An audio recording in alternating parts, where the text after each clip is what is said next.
मेरी बात हो रही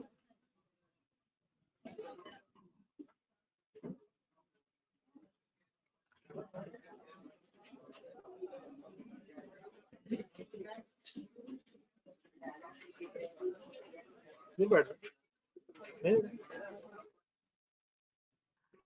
ये चल उधर है ये चल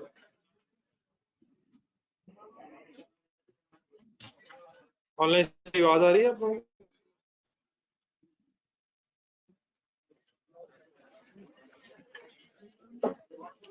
हाँ पेज नंबर बेटा 89 निकालना।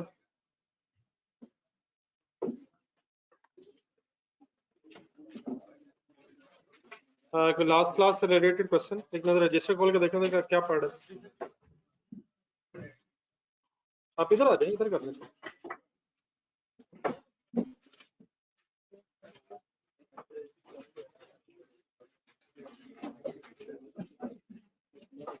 सरी को लड़ाई नहीं शुरू करवा दीजिएगा इधर।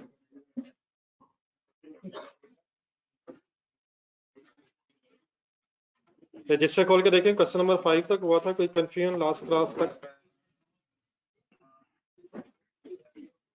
रिवाइज किया करें घर जाके यार कर लिया रिवाइज। अभी तक हमने इस टॉपिक में क्या क्या पढ़ा है?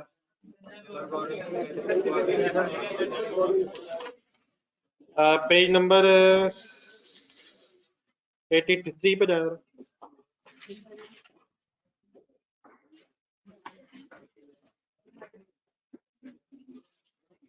स्टार्ट हमने लिया था पेज नंबर 85 पे एक sort of introduction of borrowing cost.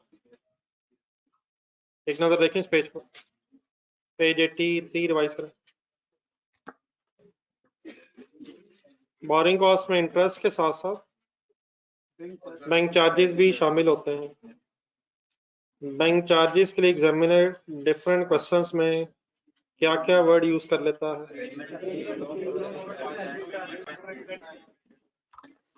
Then ये डिस्कस हुआ था कि शेयर कैपिटल बोरिंग नहीं है।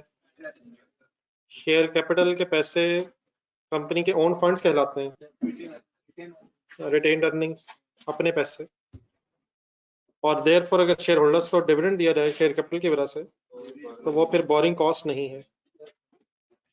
फिर पेज के एंड पे ये डिसाइड हो रहा था कि बोरिंग कॉस्ट का ट्रीटमेंट क्या करना है आपने। ट्रीटमेंट का मतलब अकाउंटिंग ट्रीटमेंट। पता ये चला था कि बोरिंग कॉस्ट एक एक्सपेंस का नाम है, प्रॉफिट एंड लॉस में इसने जाना है।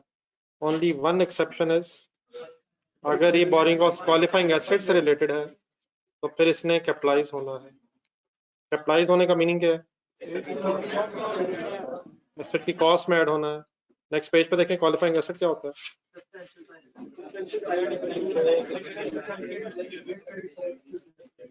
एक्विजिशन, कंस्ट्रक्शन या प्रोडक्शन ऑफ क्वालिफाइंग एसेट पे अगर सब्सटेंशियल टाइम पीरियड लग जाए तो फिर ऐसा एसेट क्वालिफाइंग एसेट बन जाता है। ठीक है। फिर फाइनली डिस्कशन स्टार्ट हुई थी कि अगर बोरिंग कॉस्ट कैपिटलाइज होनी है तो there are two types of borrowings with respect to capitalization. Number one specific और जनरल। पेज नंबर 84 का देखें। अगर स्पेसिफिक बोरिंग्स हैं तो आपने दो चीजें कैलकुलेट करनी है। हाँ जी, सोल पर्पस अगर बोरिंग का क्वालिफाइंग एसेट है तो फिर बोरिंग कॉस्ट भी कैपिटलाइज का फाइंड आउट करने के लिए आपने अमाउंट ऑफ इंटरेस्ट इनकर्ड और investment income if any find out करनी है। देखते जाए, मैं जरा बेसिक समरी से बोल रहा हूँ, जस्ट एक नजर रिवाइज हो रहा है।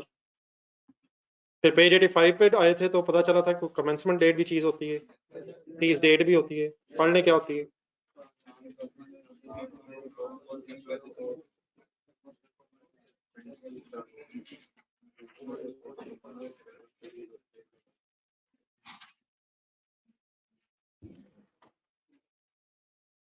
फिर पेज नंबर 86 के एंड पे जनरल बोरिंग्स का लिखा हुआ था, वो भी पढ़े क्या होती है, कैसे करते हैं उसको। अगर एक से ज्यादा पर्पजेस के लिए लोन यूज हो रहा है तो जनरल बोरिंग है। उस केस में फिर आपने अगर बोरिंग कॉस्ट भी कैपिटलाइज कैलकुलेट करनी है तो सिर्फ आपने उन एक्सपेंडिचर से रिलेटेड बोरिंग कॉस्ट कैपिटलाइज करनी है जो क्वालिफाइंग एसेट पे होंगे। और अगर फिर एक से ज्यादा जनरल लोन्स हो तो फिर आपने एक एवरी रेट भी कैलकुलेट करना by the name of capitalization rate. Next page पे उसका फॉर्मूला देखें 87 पे।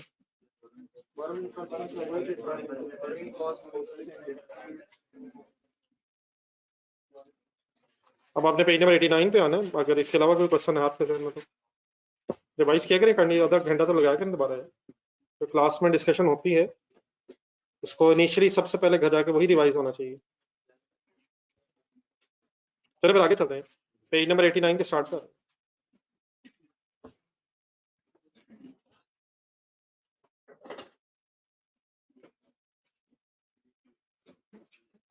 जनरल बोरिंग्स पे बेटा डिस्कशन जरा भी जारी है, बोरिंग्स पे, लेकिन उसमें एक नई चीज और ऐड करनी है हमने। तो पेज नंबर 89 के स्टार्ट पे कुछ एंट्रीज लिखी हुई हैं, इंपॉर्टेंट जनरल एंट्रीज। पेन रख लें हाथ में। Sir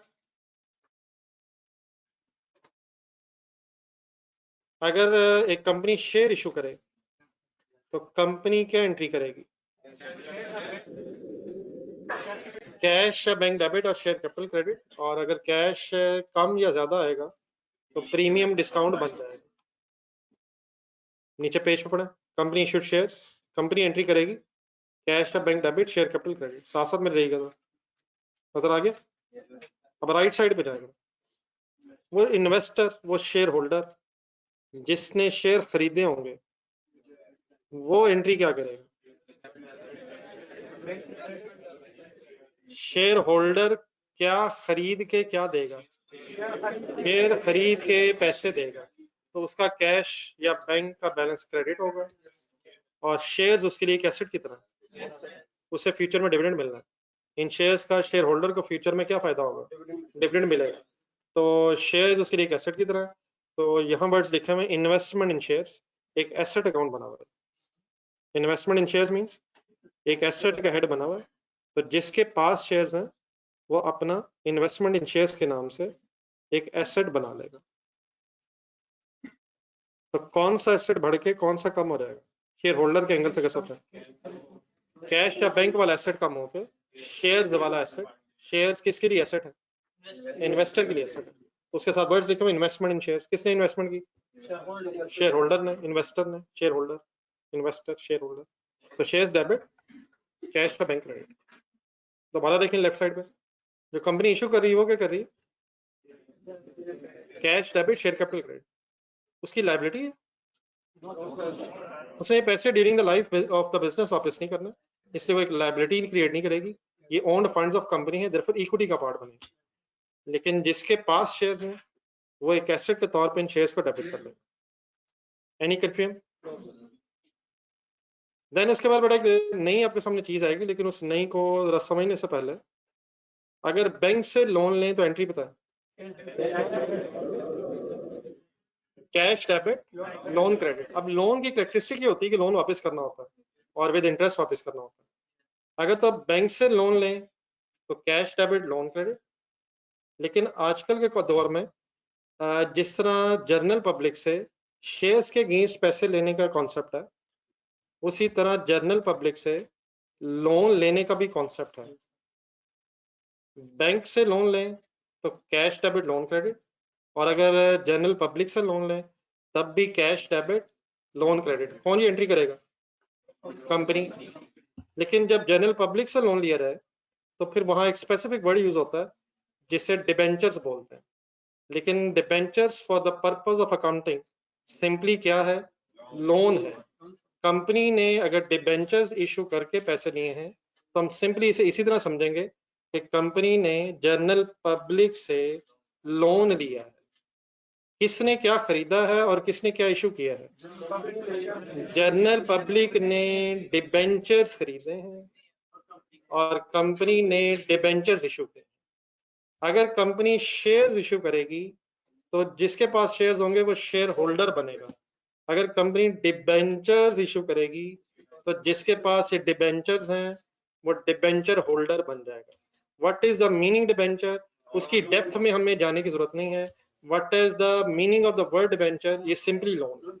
for all practical purposes debenture means company ने लोन लिया है, और डिबेंचर होल्डर मींस उसने लोन दिया है। किसने किसको क्या दिया है? जनरल पब्लिक ने कंपनी को लोन दिया है। कंपनी एंट्री क्या करेगी? कैश डेबिट डिबेंचर्स एज अ लायबिलिटी क्रेडिट। और जिसके पास डिबेंचर्स हैं वो डिबेंचर्स को एज एन एसेट डेबिट करके कैश या बैंक क्रेडिट करते हैं। जरा एक मिनट ब्रेक कर लो।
जी सर, जरा काइंडली दोबारा सही तरह कॉन्सेप्ट क्लियर कर लेना।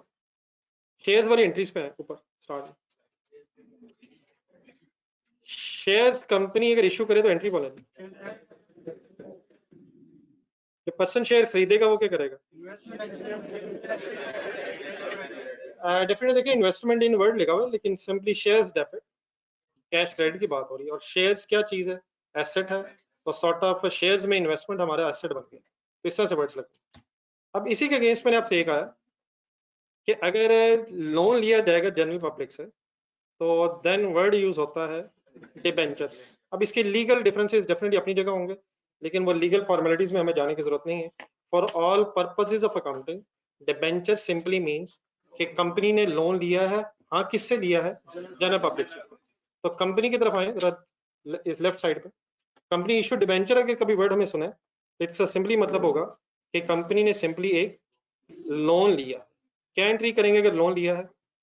कैश या bank debit and debentures credit means bracket में लिखें loan payable credit.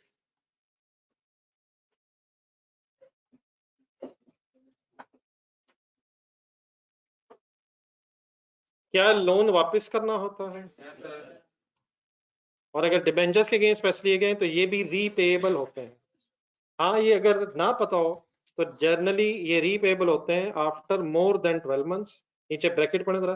Therefore debentures by default एक नॉन करंट लायबिलिटी होती है। अगर हमें पता चल जाए ऑब्वियसली तो करंट लायबिलिटी हो सकती है, लेकिन बाय डिफॉल्ट ये डिबेंचर्स के पैसे लॉन्ग टर्म होते हैं। Therefore it is classified in non current liabilities as a non current loan. हाँ, ये एक अलग इशू हो सकता है कि कुछ पैसे अगर डिबेंचर्स के नेक्स्ट 12 मंथ्स में वापस करने हैं तो फिर वो जो 12 मंथ्स में नेक्स्ट 12 मंथ्स में पैसे देने होंगे वो क्या कहलाएंगे? करंट पोर्शन ऑफ डिबेंचर्स, वो करंट लायबिलिटी होगी। लेकिन by default generally speaking debentures loan payable है। और जनरली ये कौन सा लोन पेएबल है? Non current liability. अब जरा राइट साइड में, जिस इन्वेस्टर ने ये डिबेंचर्स खरीदे होंगे उसको इन डिबेंचर्स का कोई फायदा होगा? सर जी, कोई फायदा होगा सर। लोन है, इंटरेस्ट मिलेगा और आफ्टर टाइम इंटरवल जितना भी अरसा डिसाइड है 5 साल 10 साल, उसको फिर ये रीपेमेंट भी मिलेगी। तो उसके लिए जिसने डिबेंचर्स खरीदे हैं ये एसेट की तरह है। क्या एंट्री करेगा? वो एंट्री क्या करेगा? Debentures debit cash credit. और एक वर्ड अगर साथ लगा लें, इन्वेस्टमेंट इन डिबेंचर्स डेबिट और कैश या बैंक क्रेडिट। ठीक है। और इन्वेस्टमेंट इन डिबेंचर्स क्योंकि ये पैसे लॉन्ग टर्म पैसे हैं, इसलिए ये भी उसका एक नॉन करंट एसेट कंसिडर होगा। किसका नॉन करंट एसेट और किसकी non current liability? Debenture holder जिसने पैसे दिए हैं उसका नॉन करंट एसेट और जिसको पैसे मिले हैं उसकी नॉन करंट लायबिलिटी। अब बाकी का इंडिविजुअली आप देख लें, कोई मेरे वर्ड्स में अगर कंफ्यूजन रह गई तो डिस्कस कर लेते हैं।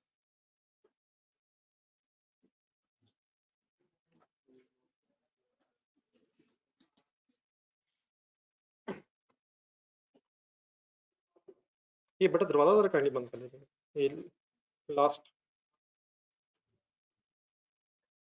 What is the difference between shares and debentures? Shares के पैसे जो कंपनी ने लिए हैं, they are not repayable during the life of the business. Company has no obligation to return the cash from shares unless company अपनी discretion से पैसे वापस कर दे, रीपर्चेज ऑफ शेयर्स। लेकिन डिबेंचर्स के पैसे रीपे करने कंपल्सरी हैं। तो शेयर्स के पैसे इक्विटी का पार्ट है और डिबेंचर्स के पैसे लाइबिलिटीज का पार्ट है, और जनरली कौन सी लाइबिलिटी है? Non current liability. अब ये लोन की तरह है, देयरफॉर कंपनी ने इंटरेस्ट देना है और ऑब्वियसली डिबेंचर होल्डर को इंटरेस्ट इसके अगेंस्ट मिलना है। ठीक है सर? कोई आपके जहन में क्वेश्चन आता है? देन अब हमने इस सारी बात को अपने इस टॉपिक में क्यों किया है? लेट्स अज्यूम कंपनी ने कोई नई बिल्डिंग बनानी है, बिल्डिंग क्वालिफाइंग एसेट है, let's take substantial time period, 2 साल का टाइम पीरियड उसे लगना है। इस बिल्डिंग की कंस्ट्रक्शन को फाइनेंस करने के लिए कंपनी ने जनरल पब्लिक से डिबेंचर्स के अगेंस्ट अगर पैसे ले लिए हैं, तो क्या डिबेंचर्स लोन है? क्या डिबेंचर लोन का मतलब बोरिंग है? क्या इस बोरिंग के अगेंस्ट जो इंटरेस्ट है वो बोरिंग कॉस्ट होगा? तो क्या डिबेंचर्स का ये इंटरेस्ट स्पेसिफिक बोरिंग हो सकता है? क्या ये डिबेंचर स्पेसिफिक बोरिंग हो सकते हैं? कब हो सकते हैं? अगर ये डिबेंचर्स के पैसे डिबेंचर्स इशू इसलिए किए गए हैं ताकि ये पैसे क्वालिफाइंग एसेट के लिए इस्तेमाल किए जाए, तो ये डिबेंचर स्पेसिफिक बोरिंग हो जाएंगे और इनका जो इंटरेस्ट होगा वो फिर स्पेसिफिक बोरिंग के इंटरेस्ट की तरह कैलकुलेट होगा। लेकिन क्या ये डिबेंचर्स के पैसे जनरल बोरिंग भी हो सकते हैं? डिबेंचर्स हमने इशू कर दिए लेकिन पर्पस डिफाइंड नहीं था, पैसे जो है उनको इस्तेमाल करना शुरू कर दिया, फिर इन्हीं पैसों में से अगर क्वालिफाइंग एसेट के लिए पैसे लगा लिए हैं, तो यही डिबेंचर्स अगर स्पेसिफिक पर्पस नहीं है तो जनरल बोरिंग्स भी हो सकते हैं। और अगर ये डिबेंचर्स जनरल बोरिंग होंगे तो देन अकॉर्डिंगली इनका फिर जनरल बोरिंग्स की तरह इंटरेस्ट कैपिटलाइज करेंगे। फिर हम एक्सपेंडिचर्स ढूंढेंगे, कैपिटलाइजेशन रेट की तरफ जाएंगे और देन टाइम पीरियड कंसिडर करेंगे। तो क्या ये डिबेंचर बोरिंग है? ये स्पेसिफिक भी हो सकती है और जनरल भी। इट मींस जो हमने डिस्कशन पहले की है स्पेसिफिक और जनरल की, वो एज इट इज है। सिर्फ नई चीज हमें ये शायद पता चली है कि debenture is a word for borings which can either be specific borrowing or can be general borrowing। यहाँ तक ठीक है सर? हाँ, इधर ब्रेक से पहले सिर्फ क्वेश्चन नंबर 6 का डाटा पढ़ना है।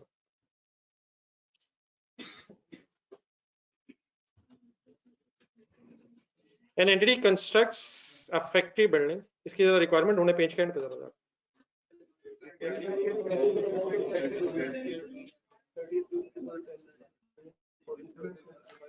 calculate the carrying amount of the factory building as on 31st December 2010 in accordance with the relevant standards, IFRS, International Financial Reporting Standards. What is the meaning carrying amount? Cost minus accumulated depreciation की तरफ जाना है। What is the meaning of cost in these questions? Expenditures plus borrowing cost. Borrowing cost to be capitalized, and borrowing cost can be capitalized either by using the formula of specific borrowing और can be bye general boring. वो depend करेगा कि question में specific boring का question है या general boring का question. तो कैरिंग अमाउंट कैलकुलेट करनी है फर्स्ट टाइम पे। एन एंटिटी कंस्ट्रक्ट्स अ बिल्डिंग, इधर ही है इसी पेज नंबर 6 पे 89 पे सारा सवाल, क्वेश्चन नंबर 6 है। क्वेश्चन नंबर 6 इधर ही है सर, रिक्वायरमेंट पढ़ के वापस आना है sir. An entity constructs a factory building which is a qualifying asset, funds are provided from entities general borrowings. एक और जरा क्वेश्चन अभी जनरल बोरिंग्स का। Capitalization of borrowing costs commence on 1st July 9 and continues throughout the year until the expected completion on 31st of December 2010। In questions में dates बड़ी important है, दोबारा year and देख ढूंढे नीचे जाके 30th जून 2010 ईयर एंड को ज़हन में रख के दोबारा इसी सेकंड लाइन में ऊपर है। कंस्ट्रक्शन जो स्टार्ट हुई है वो हमारे अकाउंटिंग ईयर के स्टार्ट में हुई है और थ्रू आउट द ईयर चलती रही है, लेकिन कंस्ट्रक्शन कंप्लीट होना हमारे अकाउंटिंग ईयर के एंड के 6 महीने बाद एक्सपेक्टेड है। 30th जून 10 है और 31st दिसंबर 10 है। It means around construction period 18 months का बनेगा। ढूंढे जरा फर्स्ट डेट। 1 जुलाई 9 है और 31 दिसंबर 2010 है, तो अराउंड 6 मंथ्स 2009 के और 12 मंथ्स जो है 2010 के। 18 मंथ्स का कंस्ट्रक्शन पीरियड है। क्या हमारे पीरियड के एंड पे अभी एसेट की कंप्लीशन नहीं हुई है? एसेट कंप्लीट हो गया है या होना है अभी? तो कंस्ट्रक्शन फर्दर 6 मंथ्स भी चलनी है। The detail of expenditures on the qualifying asset is as follows. 1 July, 15 September, 15 April, 30 June expenditures की डेट्स हैं। बहरहाल वो कोई इशू नहीं है, 15 डेट आ गई है। अगर हम पूरा महीना गिन सकते हैं तो हाफ मंथ भी गिन लेंगे, वो टेंशन कोई नहीं है। ये किस चीज की इंफॉर्मेशन है बस ये बता दें। एक्सपेंडिचर्स की इंफॉर्मेशन के बाद next time. The entity's general borrowing in the period from 1st July to 30th June 10 consist of the following.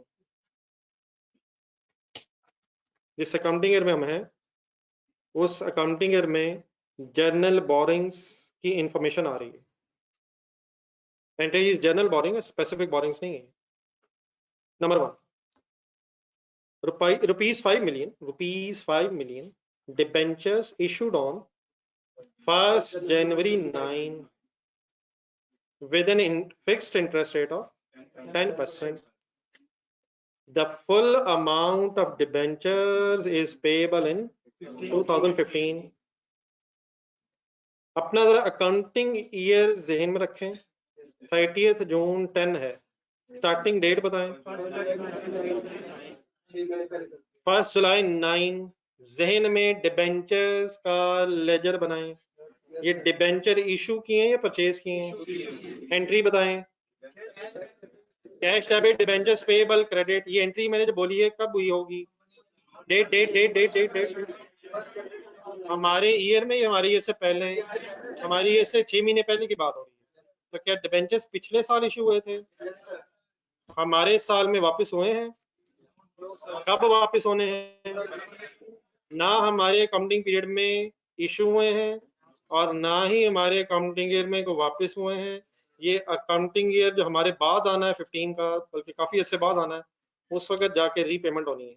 Issuance हमारे पीरियड से पहले है और रीपेमेंट भी हमारे पीरियड के बाद है। जरा डिबेंचर्स पेएबल का लेजर अपने जहन में खोलें इस साल का। इसका कोई ब्रॉड डाउन होगा? इसका कोई ब्रॉड डाउन होगा?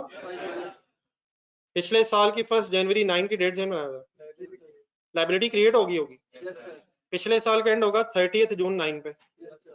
30th जून 9 पे क्लोजिंग बैलेंस होगा 5 मिलियन, क्योंकि रीपेमेंट तो फुल होनी है 2015 में जाके। तो करंट ईयर, हमारे वाले करंट ईयर का स्टार्ट हो जाएगा 5 मिलियन के ब्रॉड डाउन से। और हमारे पीरियड का कैरिड डाउन भी 5 मिलियन क्यों होगा? तो इश्यू हमारे पीरियड से पहले हुए और रीपे हमारे पीरियड के शायद 5 साल बाद होने। तो what should be the brought down? 5 million. What should be the carried down? क्या ये डिबेंचर्स पूरा साल आउटस्टैंडिंग रहे? आउटस्टैंडिंग किसे कहते हैं? Number 2, the remaining balance, outstanding constant balance, amount which remain unchanged throughout the period. Bank loan of 2 million taken on 1st July 2009 with a floating interest rate, डरे बगैर लिखें, सॉरी अंडरलाइन करें, floating interest rate that is adjusted semi-annually. Semi-annually का मतलब 6 monthly, annually, full year, semi-annually, half year, 6 month. That is adjusted semi-annually by changes in TIBOR. एक second, requirement के नीचे आखिरी लाइन पे आना बेटा। जो TIBOR लिखा हुआ ना, पहले इसको थोड़ा सा अंडरस्टैंड करना पड़ा। TIBOR एब्रिविएशन है Karachi inter bank offered rate. असल में जो स्टेट बैंक है, state bank of Pakistan, word तो सुना ना, ये सारे बैंक्स को गवर्न करता है। पाकिस्तान में जितने बैंक्स हैं उनकी एक आप कह लें उनकी हाईएस्ट अथॉरिटी स्टेट बैंक है, जो सारे बैंक्स को गवर्न करता है। ठीक है, जिससे एक SECP मैंने वर्ड बताया था, वो कंपनीज को गवर्न कर। सिक्योरिटीज एंड एक्सचेंज कमीशन एक गवर्नमेंट का इंस्टीट्यूट है जो कंपनीज की सुपरविजन के लिए सॉर्ट ऑफ है। तो स्टेट बैंक ऑफ पाकिस्तान सारे बैंकों को गवर्न करता है। अब स्टेट बैंक ऑफ पाकिस्तान जो है ये बैंक्स का एक एवरेज रेट कैलकुलेट करता है। बैंकों के जो लोन्स होते हैं उनके इंटरेस्ट रेट्स का एक एवरेज बैलेंस कैलकुलेट करता है, उसे बोलते हैं काइबोर, जो किस चीज की एब्रिवेशन है, कराची इंटरबैंक ऑफर रेट। अब ये असल में क्योंकि मेन बिजनेस सारे हेड ऑफिस सारे कराची में, तो कराची में कराची की मार्केट सॉर्ट ऑफ है। स्टॉक एक्सचेंज सुना कभी आप लोगों ने? स्टॉक एक्सचेंज में शेयर्स की ट्रेडिंग होती है और शेयर्स की प्राइसेस डेली बेसिस पे फ्लक्चुएट होती हैं। इसी तरह ये जो इंटरेस्ट रेट्स होते हैं, ये भी इन्फ्लेशन के कम ज्यादा होने से अकॉर्डिंगली इंटरेस्ट रेट्स भी चेंज होते हैं। तो इंटरेस्ट रेट की सॉर्ट ऑफ एक मार्केट समझ लें आप। इंटरेस्ट रेट मार्केट में सारे बैंकों के रेट्स को अगर एवरेज आउट किया जाए तो एक काइबोर कहलाता है, वो जो इंटरेस्ट रेट एवरेज बन जाता है। अब ये कराची के एंगल से इसलिए क्योंकि शायद मेजर बिजनेसेस वहाँ हैं, तो ये अगर आप इंग्लैंड में चले जाएं तो वहाँ लंदन के एंगल से है, तो लंदन के एंगल से यही वर्ड फिर कैसे बन जाता है, लाइबोर बन जाता है। लाइबोर लेकिन लाहौर से नहीं है, लंदन इंटरबैंक ऑफर रेट। तो जहाँ मेजर बिजनेस हब होता है, मतलब जहाँ मेजर बिजनेसेस हैं, उस शहर के साथ इसको साथ लिंक कर दिया गया। तो it is an average rate जो बैंक्स अपने लोन पे चार्ज करते हैं। समटाइम्स क्या होता है, कंसिडरेट कीजिएगा, पॉइंट 1 में जाए। आप लोगों ने तो मेजोरिटी यही पढ़ा है और ये नॉर्मली होता भी है कि बैंक्स एक रेट बता देते हैं, फिर through out the loan period वही रेट फिक्स रहता है। लेकिन समटाइम्स बैंक्स अपने लोन के रेट को इस काइबोर के साथ लिंक कर देते हैं। इसका मतलब ये होगा कि जैसे जैसे फिर ये KIBOR means Karachi interbank offer rate accordingly change होगा, तो आपका इंटरेस्ट रेट भी लोन का चेंज होता रहेगा। तो इसका फिर फ्लोटिंग बोला जाता है। फिक्स का मतलब क्या होगा, फॉर एग्जाम्पल 10% एग्री हुआ, अब through out the loan period वो 10% रहेगा, 12% एग्री हुआ, फिक्स है तो 12 रहेगा। लेकिन अगर इसका मार्केट इंटरेस्ट रेट साइबोर के साथ लिंक कर दिया जाए तो फिर ये फ्लोटिंग कैसे हो जाता है। अब ये तो डेली बेसिस पे चेंज होता है। ये भी हो सकता है कि बैंक से कह दें कि डेली बेसिस पे जो रेट है उसके साथ फ्लक्चुएट करेगा लोन का रेट। लेकिन समटाइम जैसे फिर मंथली एवरेज के साथ भी, क्वार्टरली एवरेज के साथ भी और सेमी एनुअल एवरेज के साथ भी लिंक कर दिया जाता है। तो वो जिस तरह भी एग्जामिनर लिंक करवा रहा होगा आपको फिर बताएगा। ये सारी बात मेरी सुनकर जरा पॉइंट नंबर 2 शुरू से दोबारा पढ़ें। बैंक लोन तो मिलियन का है, टेकन 1 जुलाई पे है, फ्लोटिंग इंटरेस्ट रेट है जो किसके साथ एडजस्ट होना है, सेमी एनुअल चेंजेस के साथ। इसका मतलब ये जो काइबोर में जो 6 मंथ की चेंजेस आएंगे उसके साथ इसकी एडजस्टमेंट होगी। इन अदर वर्ड्स, अब जरा डाटा कंप्लीट करें। Eight 1 July 2009 interest rate was set at 8.75%, which increased to 9 million at 1st January 2010। 1 जुलाई 2009 पे रेट क्या है, ये 8.75 जो है 1 जुलाई से लेके 31 दिसंबर 9 तक एप्लीकेबल रहेगा, 6 मंथ की एप्लीकेबल रहेगा। फिर 1 जुलाई को रेट क्या हो गया सर जी, 1 जनवरी को रेट क्या हो गया, तो 9%। फिर कब से कब तक एप्लीकेबल रहेगा, 1 जनवरी से 30 जून तक। तो ये जो 6 मंथली का गैप कह रहा है वो फिर अकॉर्डिंगली जिस डेट पे 6 मंथली एडजस्टमेंट पे जिस डेट पे जो काइबर का रेट होगा वो फिर नेक्स्ट 6 मंथ्स में इस्तेमाल होगा। तो what will be the rate of first 6 month, 8.75, and what will be the rate of next 6 month, 9%। और फिर जो आउटस्टैंडिंग बैलेंसेस आएंगे इस टाइम पीरियड के, उसको फिर हम 8.75 और 9% रिस्पेक्टिवली से मल्टीप्लाई करके वर्किंग करेंगे। Every other thing remain same. सिर्फ नई चीज शायद क्या है, फ्लोटिंग रेट है। फ्लोटिंग रेट है, काइबोर तो शायद एक रेट का नाम है, तो फ्लोटिंग रेट है जो काइबर के साथ एडजस्ट हो रहा है। आपने शायद ये ढूंढना है ये कितने अरसे बाद एडजस्ट हो रहा है। तो अगर 6 मंथली है तो अकॉर्डिंगली आपको 6 मंथली बेसिस पे आप रिवाइज वर्किंग करनी पड़ेगी। ठीक है, क्लियर हो गया, इससे ज्यादा शायद आपको जरूरत नहीं है। काइबोर मींस क्या है, मार्केट इंटरेस्ट रेट है, मार्केट इंटरेस्ट रेट है जो फ्लक्चुएट होता रहता है और इसकी बेस पे अगर इंटरेस्ट रेट सेट हुए हो तो वो फ्लोटिंग रेट्स कहलाते हैं। फ्लोटिंग का क्या मतलब होगा, चेंजिंग कह लें, चेंजिंग रेट। लास्ट एक सेंटेंस है, the loan is paid off in half yearly installments of 2 lakh rupees. Point number 2 की स्टार्टिंग लाइन पर पढ़े। 1 जुलाई को अगर लोन लिया है तो पहली हाफ ईयरली इंस्टॉलमेंट की डेट बोले 1 जनवरी 10 हो जाएगा, 6 महीने बाद। देखो नेक्स्ट इंस्टॉलमेंट नहीं, फिर फर्स्ट है तो फर्स्ट चलता रहेगा, फर्स्ट है तो first.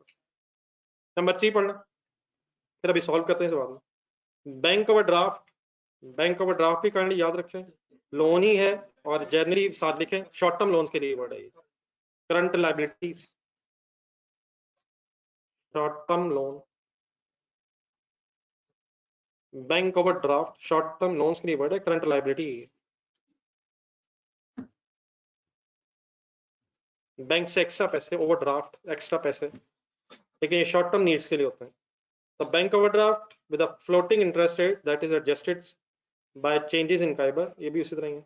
Interest rate at first July 9 is 14%, which is adjusted to 14.25% on 1st January. ठीक है जी, ये भी उसी तरह एडजस्ट हो रहा है।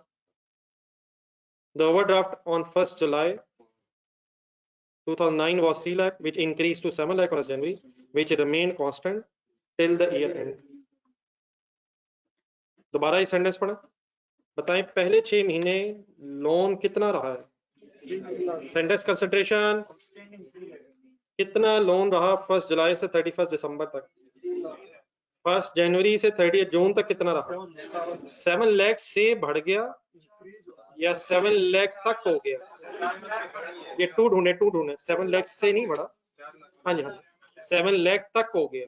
तो कितने का था जो कितना हो गया, 3 लाख का 7 लाख अगर हो गया तो कितने से बढ़ा, 4 लाख से किस दिन बढ़ा,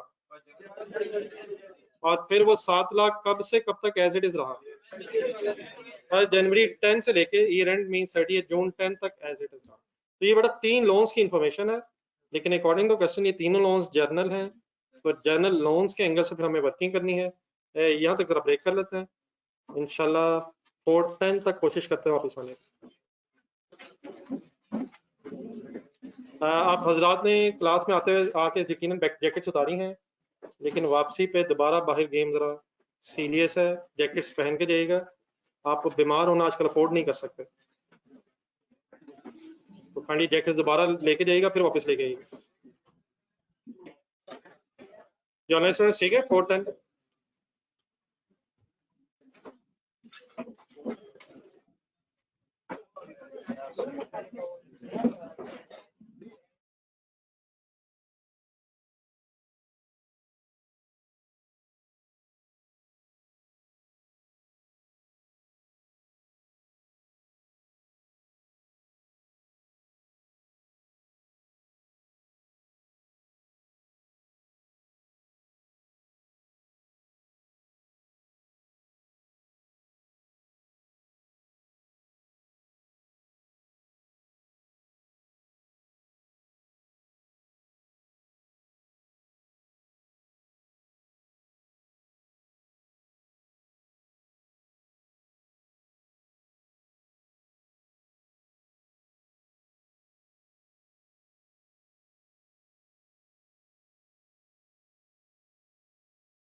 जी सर, ये क्वेश्चन शुरू करें। पेज 89 क्वेश्चन स्टार्ट करें।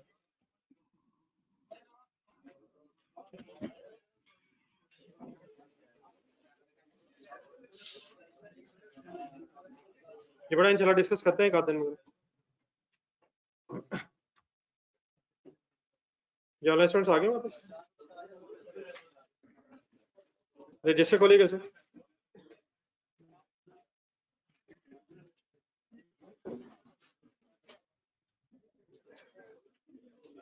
क्वेश्चन स्टार्ट करें सर। रिक्वायरमेंट देखें, हेडिंग बनाएं, carrying amount of factory building,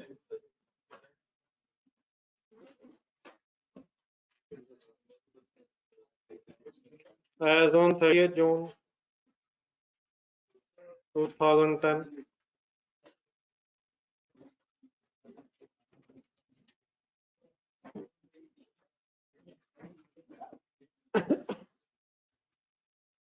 चीजों को जरा ज़हन में सेट करें कर ली। कैरिंग अमाउंट, हाँ जी, सबसे पहले कॉस्ट के ब्रेकअप में जाए। एक्सपेंडिचर्स ढूंढने अवेलेबल है, साथ साथ रहना प्लीज। शुरू करते हैं। डेटा ढूंढने जरा, एक्सपेंडिचर्स अवेलेबल है।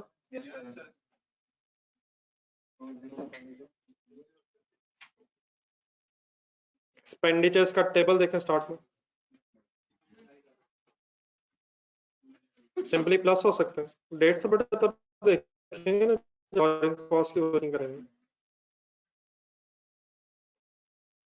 उसी एक्सपेंडिचर्स का सम कर लो। 2050 plus 1000 500 plus 400 39 lakh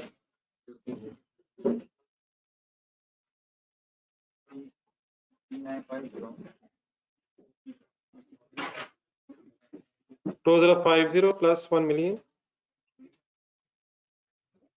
plus 5 lakh plus 4 lakh 3950 000।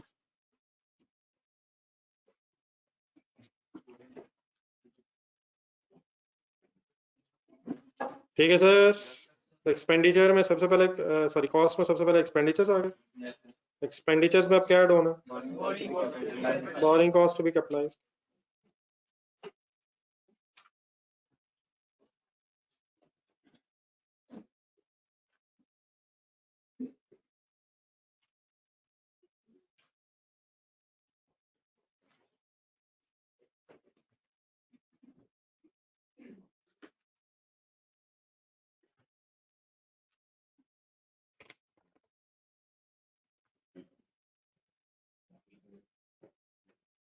Boring cost to be capitalized, working 1 बनाए। के नीचे 5-6 लाइनें छोड़ दो जरा, ये चीज़ों का एग्जैक्टली सीक्वेंस को जरा फाइनल करा प्रेजेंट में। कैरिंग अमाउंट उसने कहा सबसे पहले हमें कॉस्ट चाहिए, कॉस्ट में से फिर एक्यूमुलेटेड डेप्रिसिएशन का डिसीजन लेंगे अगर है तो, लेकिन कॉस्ट कैसे आनी है, एक्सपेंडिचर्स और फिर बोरिंग कॉस्ट भी कैपिटलाइज। तो एक्सपेंडिचर्स हमें मिले, अब बोरिंग कॉस्ट भी कैपिटलाइज, 5-6 लाइनें नीचे रख लें, वर्किंग वन बनाना इसमें।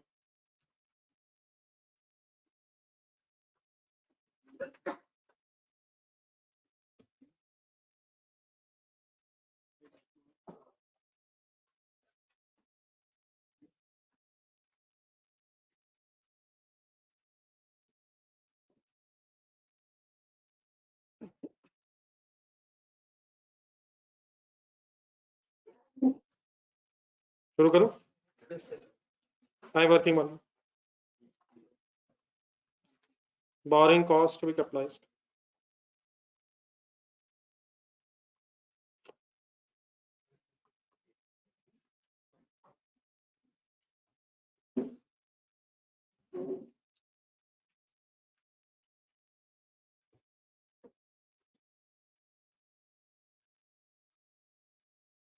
आज कोशिश करते हैं यहाँ तक जितनी पहले बातें हुई हैं सब कुछ जरा समराइज फॉर्म में कम से कम ध्यान में आ रहा है।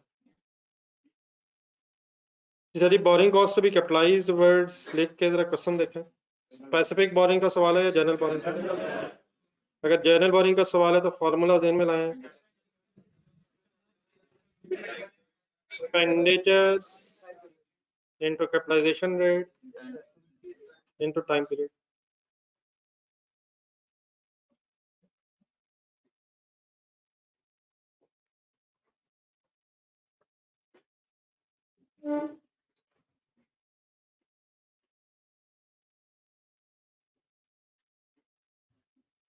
आप हजरात से रिक्वेस्ट है काइंडली कोई क्लास मिस ना हुआ करे, बहुत लोग हैफेजर्डली क्लासेस लेते हैं, अनफॉर्चुनेटली सैटरडे को तो अक्सर महसूस करते हैं कि सैटरडे ऑफ है, ऐसे हरगिज नहीं है, ये हर रोज पढ़ना कंपलसरी है। पूरा सिलेबस अगर सही तरह से कवर हो तो फिर चांस बनता है, अपनी तरफ से अगर टॉपिक्स छोड़ेंगे हैफेजर्डली पढ़ेंगे तो बेटा कोई फायदा नहीं है। तो आई होप कि मेरी आवाज वहां तक पहुंची है जहां तक रिक्वायर्ड है। जी sir, borrowing cost to be capitalised, expenditures हैं कहीं, एक्सपेंडिचर्स अवेलेबल है, देखें 2050 ये इकट्ठे करके लिख लो, क्या मसला क्या है, अलग क्यों? डेट का इशू नहीं है, टाइम पीरियड, इनकी डेट्स डिफरेंट है, तो हर एक्सपेंडिचर का टाइम पीरियड अकॉर्डिंगली जहां से वो होगा उससे आगे आना। जिस तरह काइंडली एक नजर प्लीज जल्दी से देखें क्वेश्चन नंबर 5 रजिस्टर में देखें, क्वेश्चन नंबर 5 कैसे सॉल्व किया हुआ, कैसे सॉल्व किया हुआ है, एक्सपेंडिचर्स लिखे हैं, फिर उनके अलग 12 महीने, फिर 9 मंथ्स, 6 मंथ्स, 4 मंथ्स, ठीक है, अकॉर्डिंगली अलग अलग। अगर जनरल बोरिंग का क्वेश्चन है तो एक्सपेंडिचर्स की डेट से ऑनवर्ड्स फिर देखना है, टाइम पीरियड गिनना है, तो अलग अलग एक्सपेंडिचर्स को लिस्ट डाउन करें, 2050, 1 मिलियन, 5 लाख एंड 4 लाख।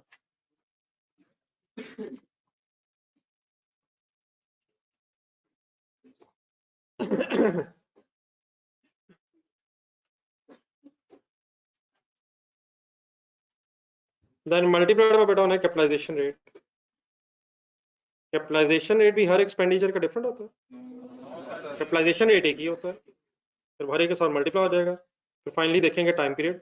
अब यहाँ जरा कैपिटलाइजेशन रेट के एंगल से सवाल देखें, क्या कैपिटलाइजेशन रेट कैलकुलेट करने की कुछ जरूरत भी है? क्यों जरूरत है? हमारे इस क्वेश्चन में ये जो तीनों लोन है ये जर्नल लोन्स है, तो अगर एक से ज्यादा जर्नल लोन्स हो तो फिर कैपिटलाइजेशन रेट कैलकुलेट होगा। कब रेट कैलकुलेट करने की जरूरत नहीं होती? जब एक ही जर्नल लोन हो तो उसी का rate as it is capitalization rate होता है। तो आज नीचे एक और वर्किंग बना, वर्किंग नंबर 2 चला, कैलकुलेशन ऑफ कैपिटलाइजेशन रेट।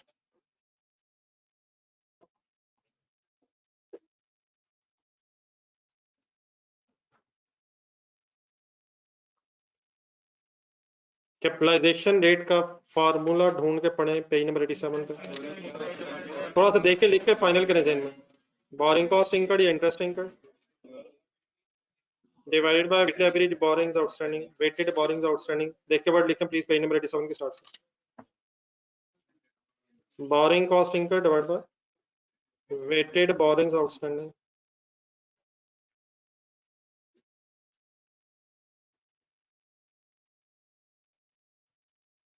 और देन फिर रेट को परसेंटेज में कन्वर्ट करने के लिए मल्टीप्लाइड बाय 100।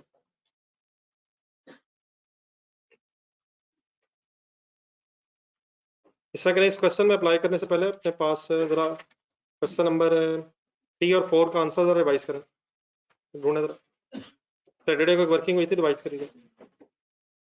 क्वेश्चन नंबर 3 और 4 में कैपिटलाइजेशन रेट्स निकले थे, क्वेश्चन का डेटा साथ रख के जरा रिवाइज करें क्या करना होता है। क्वेश्चन नंबर 3 देखें पहले, जितने लोन्स हैं उनका आउटस्टैंडिंग टाइम पीरियड देख के उनका इंटरेस्ट लिख लें, और अगर पूरा साल आउटस्टैंडिंग बैलेंस रहा है तो अकॉर्डिंगली बेस में भी पूरा बैलेंस एज इट इज लिख लें। तो क्वेश्चन नंबर 3 में देखें जरा डेटा, क्वेश्चन नंबर 3 का डेटा देखें, सवाल देखें। सवाल, तीनों लोन्स जो थे पिछले साल से ब्रॉड फॉरवर्ड हो रहे थे, कैरी फॉरवर्ड हो रहे थे, और पूरा साल आउटस्टैंडिंग रहने की वजह से पूरे साल का इंटरेस्ट लिया है और पूरे साल का average balance as it is लिया है, पूरे साल का वेटेड बैलेंस लिया है।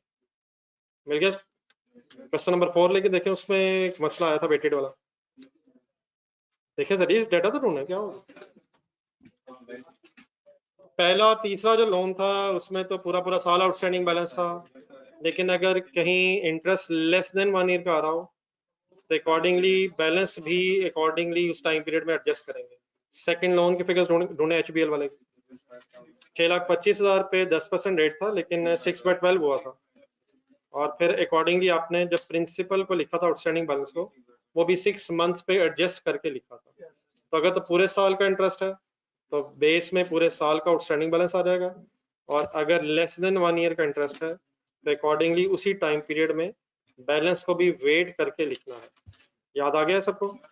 आ जाए, इसको दोबारा अप्लाई करवा के बात खत्म करें पेज नंबर 89 को। अच्छा, यहाँ जरा सिचुएशन थोड़ी सी ज्यादा कॉम्प्लेक्स है, मेरे साथ रहना है, कंसंट्रेट फुल करना। लोन 1 पढ़े,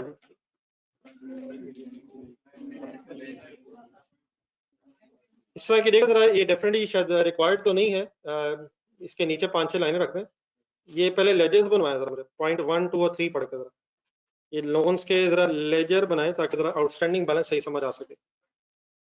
डिबेंचर्स का, बैंक लोन का और बैंक ओवरड्राफ्ट का एक एक करके जरा लेजर बनवाए।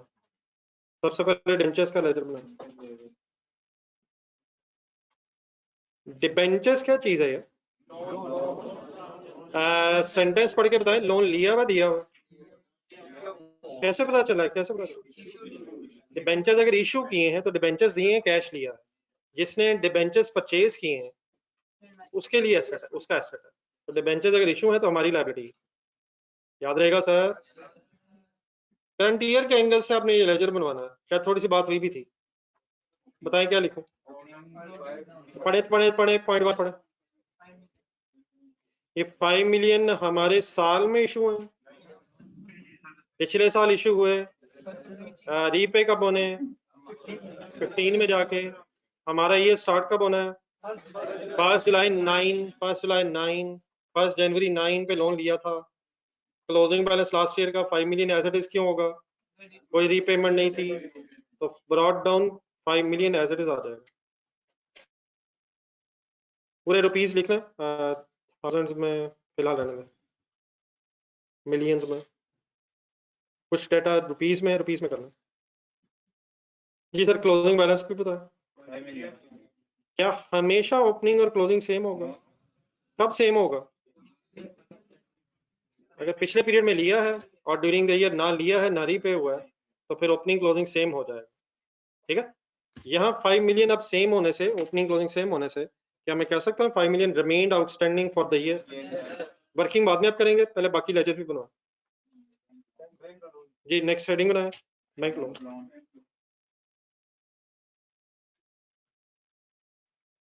और रेट्स की बात इंशाल्लाह साथ करेंगे, लेकिन रेट्स से इग्नोर करके पॉइंट नंबर 2 जरा पढ़ना। नहीं, पढ़ने आप आराम से पढ़ लें, मुझे फिर आप जब लिखवाएंगे तो मुझे आइडिया हो जाएगा कि आपने क्या पढ़ा। इंडिविजुअली पढ़ने, एक दफा मैंने पढ़ा था अभी आपके साथ।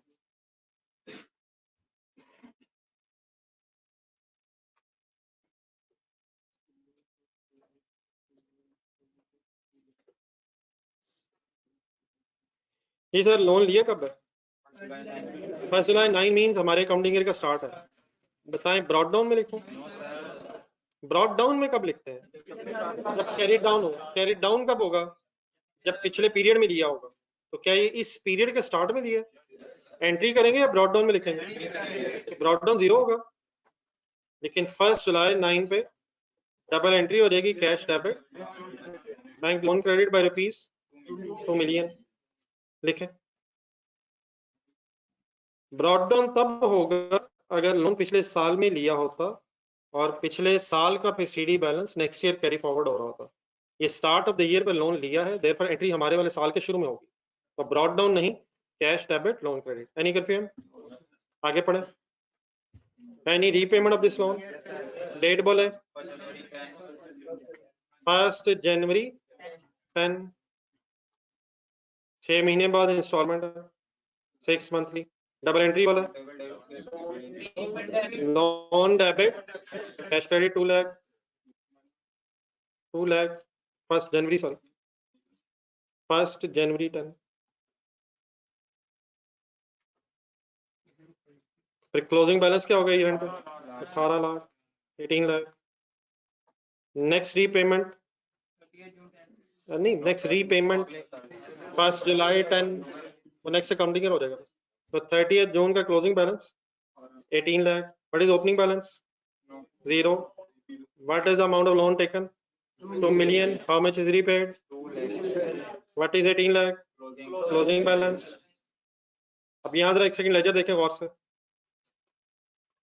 आउटस्टैंडिंग बैलेंस इस लेजर से मुझे बताना था।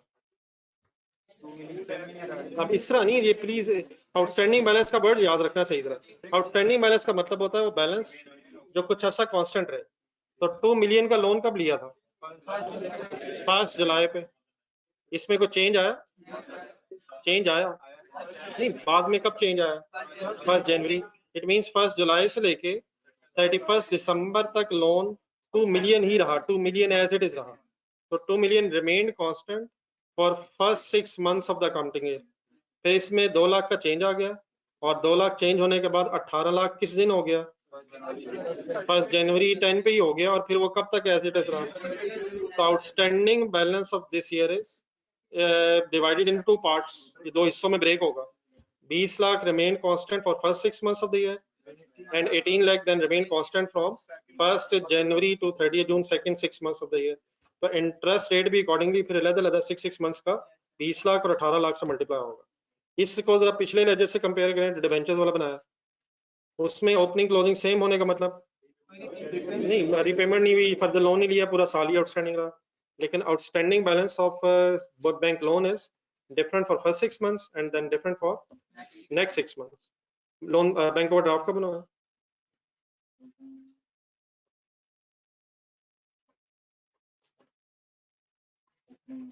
जी कंसंट्रेशन से पढ़े, पढ़ लें अपना इंडिविजुअली।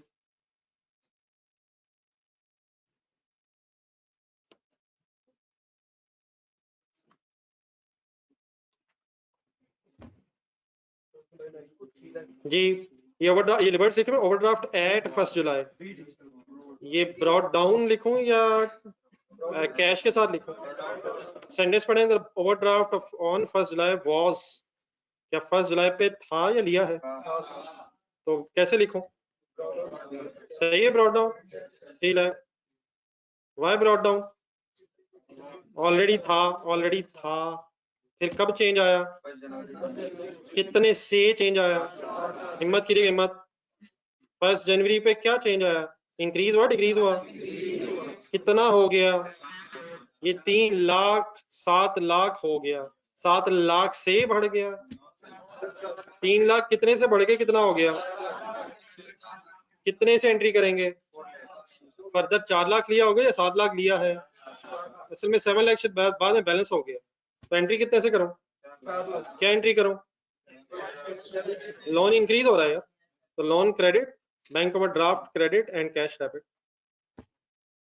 क्लियर है? और देन फिर फाइनली और कोई इन्फॉर्मेशन होने की वजह से बल्कि बताया बस constant till the year and. क्या आंसर आएगा फाइनली? 7 लाख। अब लोन क्रेडिट हो रहा है ये 4 लाख, समझ आ गया? कितना लोन कितने से बढ़ के कितना हो गया है? 3 लाख का लोन 4 लाख रुपए लोन से बढ़ के 4 लाख रुपए से बढ़ के 7 लाख रुपए हो गया। ऑनलाइन स्टूडेंट सादा प्लीज।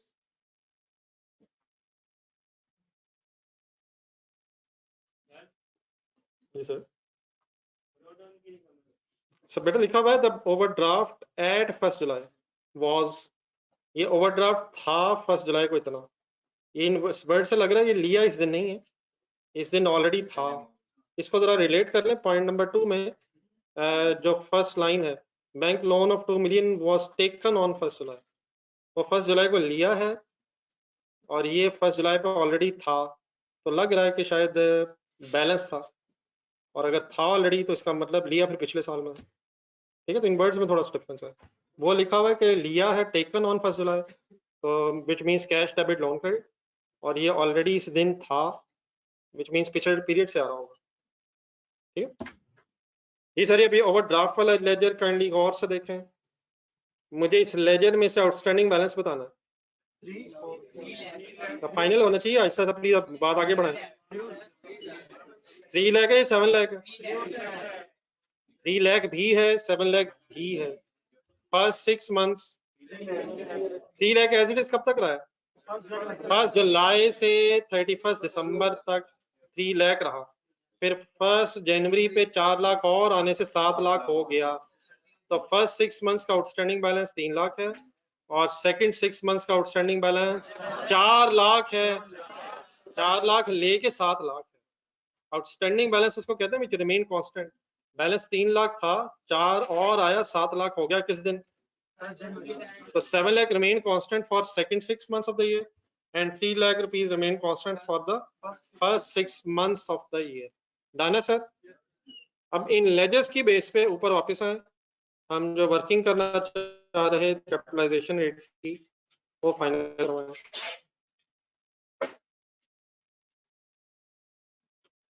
और पहला फोकस काइंडली रखा करें बात समझने पे फोकस रखें, ये देख के लिखना कोई इशू नहीं। ये सर बोरिंग कॉस्ट इनकर्ड, कितने लोन्स हैं? 3 है, कैलकुलेटर पकड़े। पॉइंट नंबर 1 जी जी नहीं, ये लेजर मैंने अपने अकाउंटिंग ईयर के एंगल से बनाया, 30th जून ईयर एंड, तो बेटा उसी के एंगल से बनाया ना, मैंने 1 जुलाई से लेकर 30th जून तक बनाया, अपने अकाउंटिंग ईयर को स्पेसिफाई किया मैंने। Brought down carried down means 1 जुलाई 2009 ब्रॉड डाउन है और 30th जून 2010 कैरिड डाउन है। हमने अपने अकाउंटिंग ईयर के एंगल से वर्किंग करनी है कि इस साल कौन सी अमाउंट कितना कितना अरसा आउटस्टैंडिंग रही है। तो ये जरा ऐसी जुबानी करने के बजाय मैंने चाहा जरा आपके सामने फिगर्स अब आ जाए, शायद मैंने बात भी की है, एक दफा दोबारा आप रिवाइज भी कर लीजिएगा, तो इस पूरे साल की बात होने लगी। हाफ ईयरली इंस्टॉलमेंट है ना, तो 1 जुलाई 9 पे हमने लोन लिया और फर्स्ट हाफ ईयरली इंस्टॉलमेंट आ गई 1 जनवरी 2010। 1 जुलाई 9, 6 महीने बाद 1 जनवरी 2010। अगली इंस्टॉलमेंट आएगी 1 जुलाई 2010 जो हमारे अकाउंटिंग ईयर के बाद आएगी। इसी तरह जो थर्ड लोन है उसको वो 3 लाख उसका बैलेंस था, फिर 1 जनवरी पे जाके फर्दर इंक्रीज आया, अब डिक्रीज की कोई इन्फॉर्मेशन नहीं है, इसलिए फिर ये 7 लाख क्लोजिंग बैलेंस है।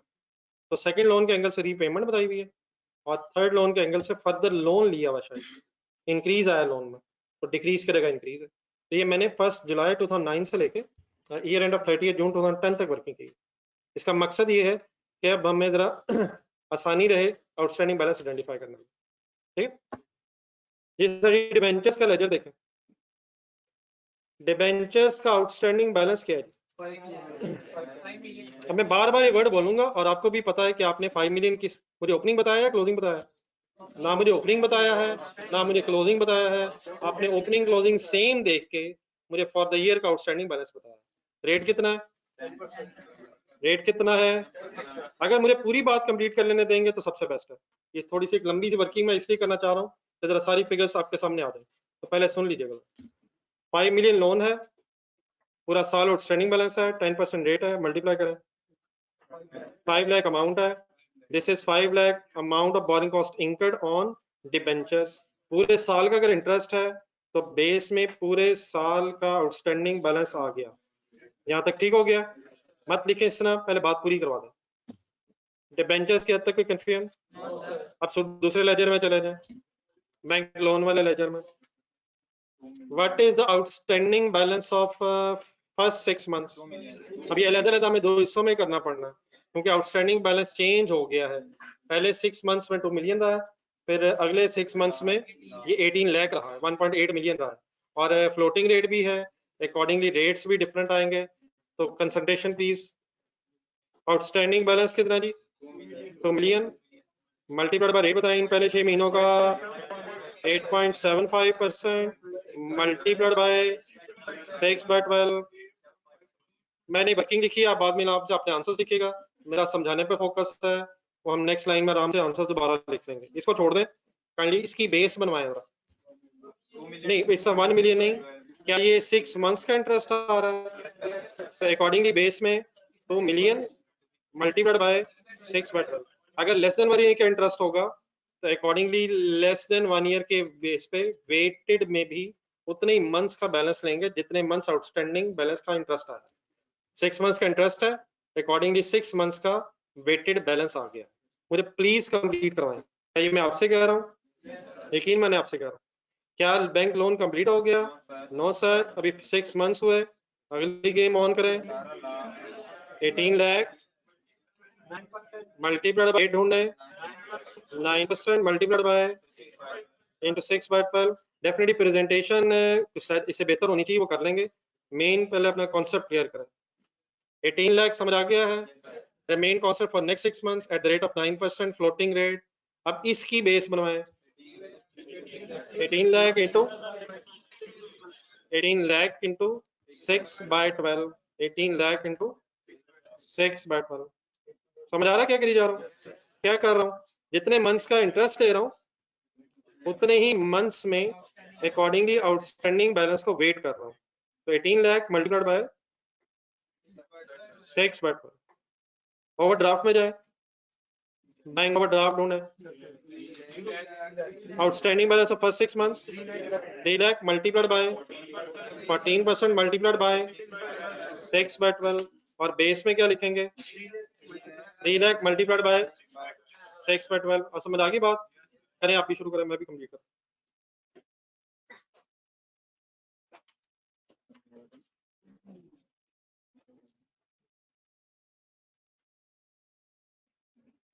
आप डेफिनेटली अगर सॉल्व करके लिखना चाहें तो ठीक है, लेकिन एटलीस्ट वर्किंग पता होनी चाहिए कैसे लिखनी है। 3 लाख इंटू, करें करें, आपसे नहीं पूछ रहा। 3 लाख इंटू 14% इंटू 9/12, सॉरी 6/12।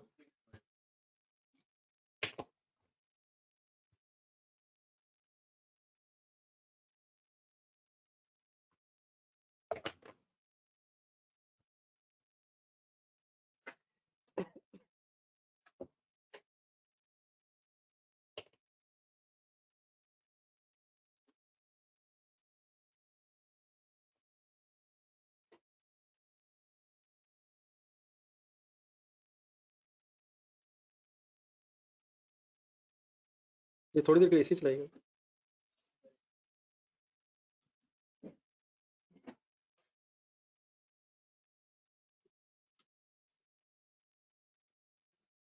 उधर से भी चला दें एक बार, आपकी रेंज अच्छी है। पर ठीक है, 16 पे चल रहे हैं, बाद में आपसे बंद करवाता हूँ थोड़ा थोड़ा।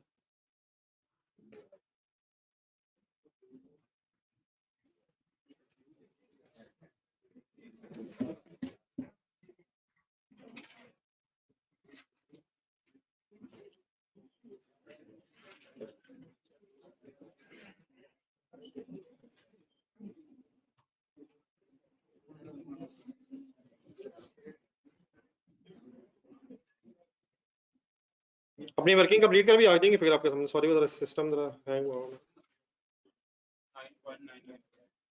नहीं फिगर्स फाइनल करके एक फाइनल रेट बताएं।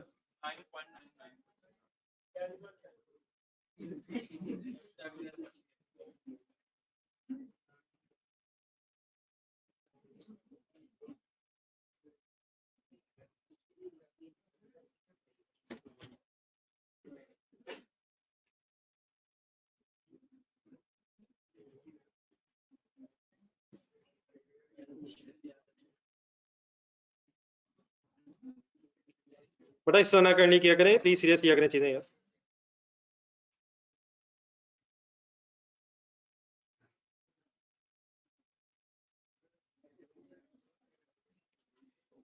ये जो मैं फिगर सॉल्व कर रहा हूँ बेस में 6/12 कर रहा हूँ, इसमें कोई कंफ्यूजन तो नहीं है सर? मुझे बैंक लोन और बैंक ओवरड्राफ्ट को दो हिस्सों में अलग अलग क्यों करना पड़ा है?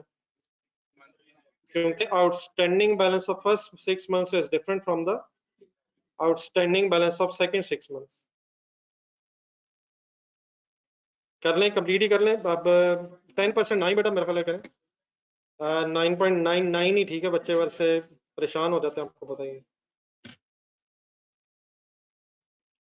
9 पॉइंट करें करें फाइनल करें।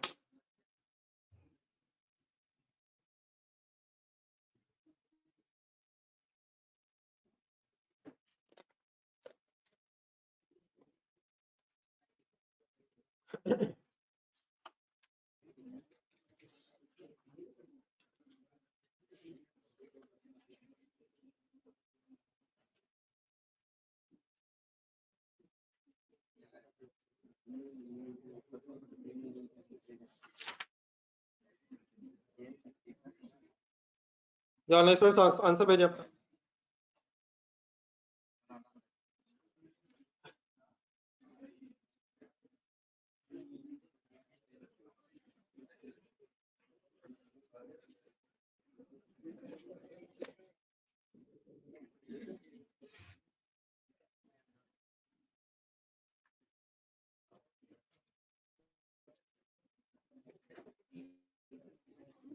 जी मिस्टर हमजा, ये 4 लाख जो है आउटस्टैंडिंग बैलेंस नहीं है, 4 लाख तो चेंज आया।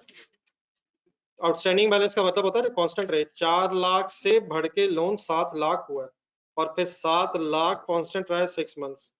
4 लाख लेके 7 लाख हुआ और 7 lakh remain constant for next 6 months। ठीक है हमजा, ये आप लोगों ने कर ली वर्किंग? फाइनल को आंसर बता दें, कैलकुलेटर पे सॉल्व होना है बस बस।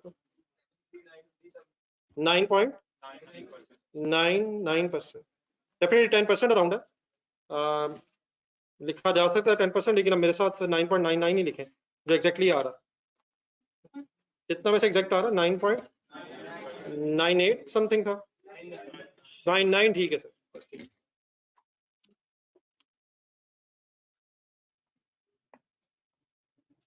Any confusion sir? नहीं आ रहा 9.99? वाइंड अप करें सर, अगर आगे तो बता दें, वर्किंग कंप्लीट कर। ये क्या कैलकुलेट हुआ है? कैपिटलाइजेशन रेट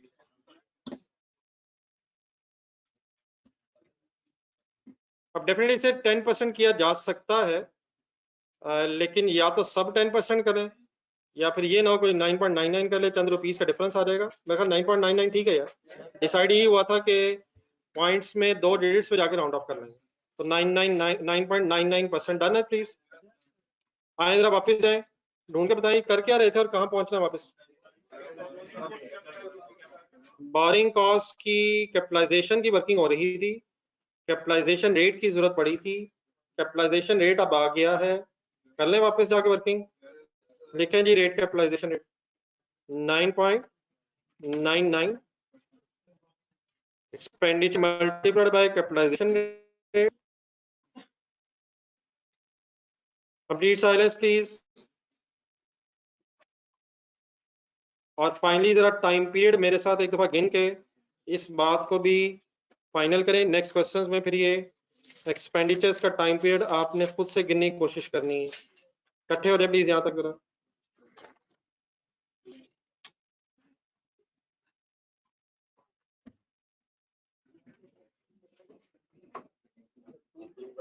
नहीं, 1 मिनट मेरे साथ कर लीजिएगा सर, इकट्ठे हो जाए और अपना टेबल क्वेश्चन का सामने रखा 9.99 9.99 रेस्पेक्टिवली मल्टीप्लाई करके जरा टाइम पीरियड गिन दे जरा इकट्ठे प्लीज। Ready sir?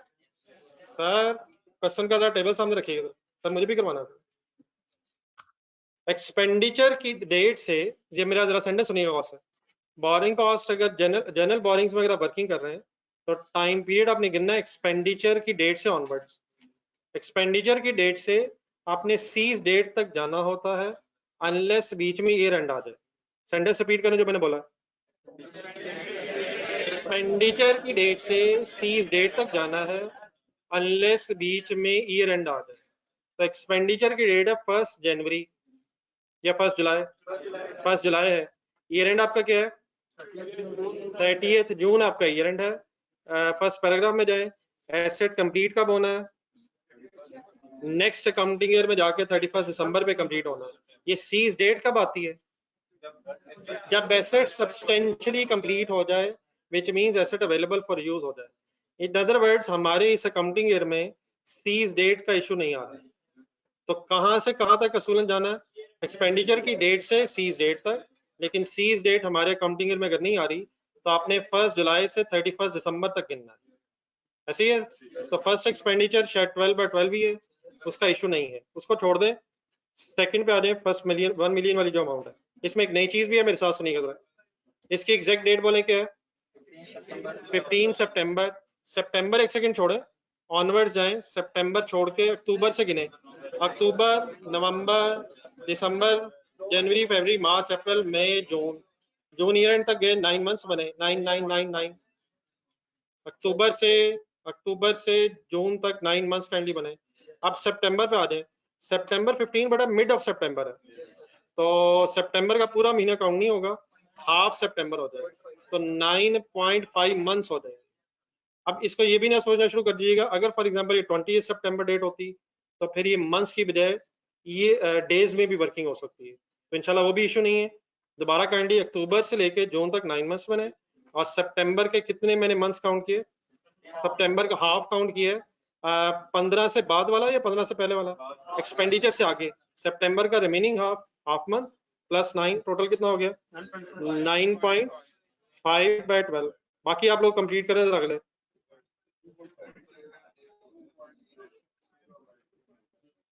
हाँ जी बिल्कुल ठीक है, लास्ट भी इंपॉर्टेंट है, लास्ट भी टू मच इंपॉर्टेंट है। ये कहाँ से कहाँ तक जाना है? एक्सपेंडिचर से बैलेंस शीट डेट तक, तो लास्ट एक्सपेंडिचर की डेट ही क्या है? तो 30 जून का मतलब हमारे वाले ईयर में इसका कोई टाइम नहीं बन रहा, तो 0/12 ही हो गई। 2.5 काउंट हो गया, 2.5 थर्ड एक्सपेंडिचर। अप्रैल का हाफ है, मई और जून पूरे हैं, मई जून और अप्रैल हाफ मींस 2.5। डन है सर? कहां से कहां तक गिनना होता है? एक्सपेंडिचर की डेट से सीज डेट तक, लेकिन अगर बीच में ईयर एंड आ जाए तो वहां आपने रुक जाना। तो ईयर एंड पे मैं रुक रहा हूँ, 12, 9.5, 2.5 एंड 0 मंथ्स। डन है?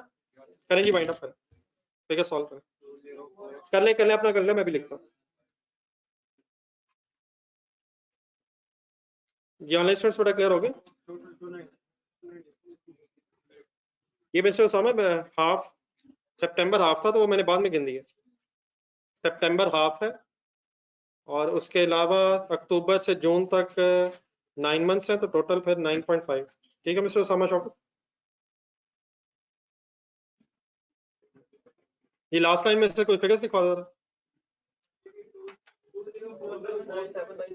204 795, 204 795, second one 79088 10406 dash 0, sorry, total borrowing cost to be capitalized 294 289।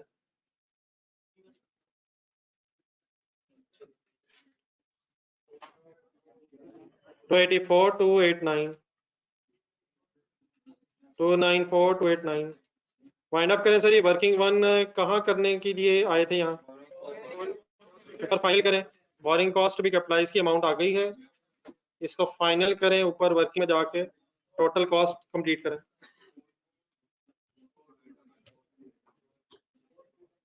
Any confusion in any working? Cost complete करें, एक्सपेंडिचर्स आ गए थे, उसमें बोरिंग कॉस्ट ऐड करके टोटल कॉस्ट एक्यूमुलेट करें।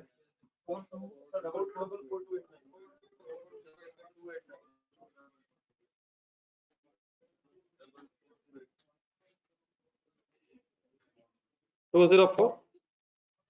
289 टोटल हो जाएगा 4244 289। What is the name of this figure? अब ये टोटल कॉस्ट है, लेस एक्यूमुलेटेड डेप्रिसिएशन लिख के डैश क्यों लगाए? एसेट अभी not yet available for use है, कंप्लीट होगा तो डेप्रिसिएशन की बेस पे शुरू होगी। ये amount as it is carrying amount बन जाएगी। हाँ जी, फिलहाल ये कैपिटल वर्क प्रोग्रेस नाम से आपकी स्टेटमेंट ऑफ फाइनेंशियल पोजीशन में अमाउंट है।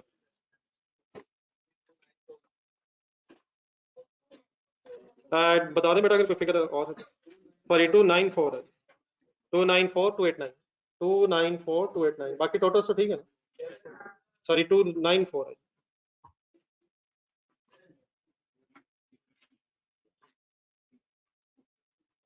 जो लोग लिखते रहे काइंडली नेक्स्ट पेज पे आते रहे। Page number 90। हमारा इख्तलाफ हर वक्त ये है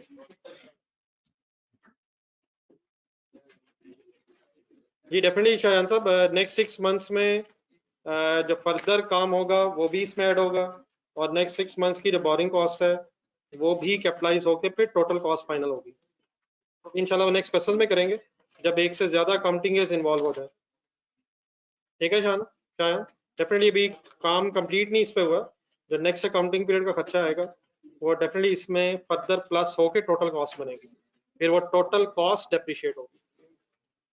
शायद ठीक है, पेज नंबर 90 कर लीजिए।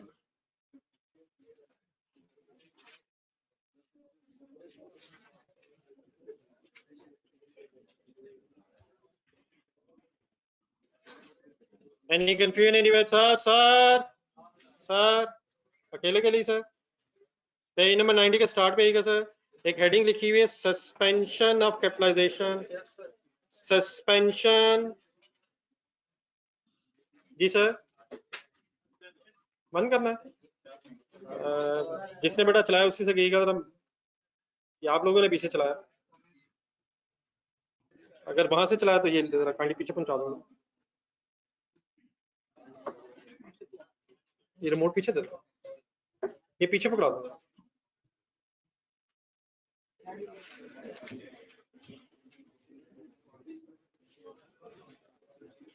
ये कोई एक पकड़ ले, अगर काइंडली रख लें आप अपने पास, वापसी पे दे दीजिएगा। इधर ना काइंडली रखें, वो फिर पता नहीं चलेगा बाद में, काइंडली वापस दे दीजिए, वापसी पे दे दीजिएगा आराम से, कोई इशू नहीं। हेडिंग सर ये सस्पेंशन, प्लीज सीरियस हो जाए यार सर, एसी बंद हो गया हुआ है। हेडिंग है आपके पास पेज नंबर 90 पे, सस्पेंशन ऑफ कैपिटलाइजेशन। बेटा प्लीज सीरियस हो जाएगा यार। सस्पेंशन ऑफ कैपिटलाइजेशन का कॉन्सेप्ट बेटा ये है कि पेज नंबर काइंडली जाएं 85 पे।